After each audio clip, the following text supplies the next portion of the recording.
So yun po yung kaganapan doon sa pagdodonate po ng Riders Alliance of Pangasinan, at ang napakaganda po, ang daming mga grupo na sumali dito. Nakakausap din natin ang grupo ng Team Baguio, mga Riders Club ng Baguio dyan. Hi! Hello Dagupenos! Good day! Ayan, kami po ang Team Binaliwala. Ayan, kasama natin ang ating riders group from Baguio City, and actually nagdala kami ng ilan sa mga napagtulong-tulungan po namin. Ayan, para po sa ating mga kababayan dito sa Dagupan. Nakapag-ipon po kami sa effort po ng lahat. Ayan, kaya nagpapasalamat kami guys. Kamay naman kayo! Salamat tayo sa lahat. Nakapagdala po tayo ng gulay. Nakapagdala po tayo ng mga damit. Ayan, pero sana ito po ay ma-enjoy ng ating mga kababayan sa Dagupan.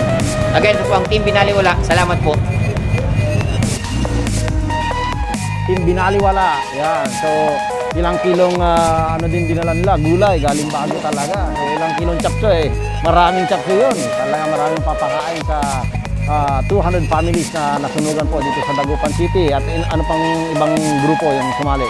Yan, meron din pong mga galing ng Sambales, galing ng Olonga po, at iba't ibang panig ng Pangasinan. Meron din, Ordaneta. Ordaneta. Okay. Yan, ang team Ordaneta nandyan din. So, kakausapin din natin. So, ito po, abangan nyo po. Kausapin natin sila. Bali, kami po ang Pangasinan Elite Riders Club from Ordaneta City. Kami po ay, ito po talaga pong advokasya namin ang tumulong maski pa paano. Sa abot po ng aming makakaya. Kaisa po ninyo kami, ang PRC, sa anumang bagay sa pagtulong. Maraming salamat po. Good morning po. Good morning po sa inyo lahat. Kayo po ang Riders Alliance of Pangasinan. So, ang ginawa po namin ngayon, nag-donate po kami ng damit at saka bigas sa mga nasunugan dito po sa Dagupan. So, ako po yung pinaka-founder ng buong Bikers Club. Kaya po ako tumawag ng mga dito po, donation sa lahat ng mga kagulong po at ka-bikers ko po. So ngayon po, nag-donate po kami sa Dagupan.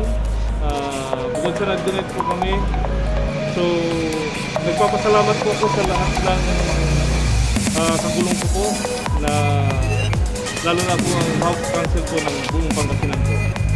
So maraming salamat po. Yung nabuong itong samahan na po ay almost magti 3 years na po.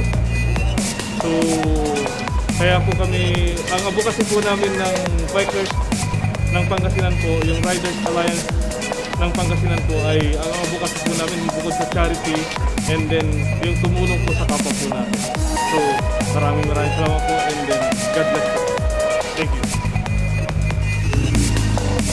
Salamat po ng madami sa Elite Aragon Riders po from Alamino City. Kami po volunteers po ng Dagupan, Makuli, Yaman Limcor ng Dagupan City, at kasama po namin ang Lingkod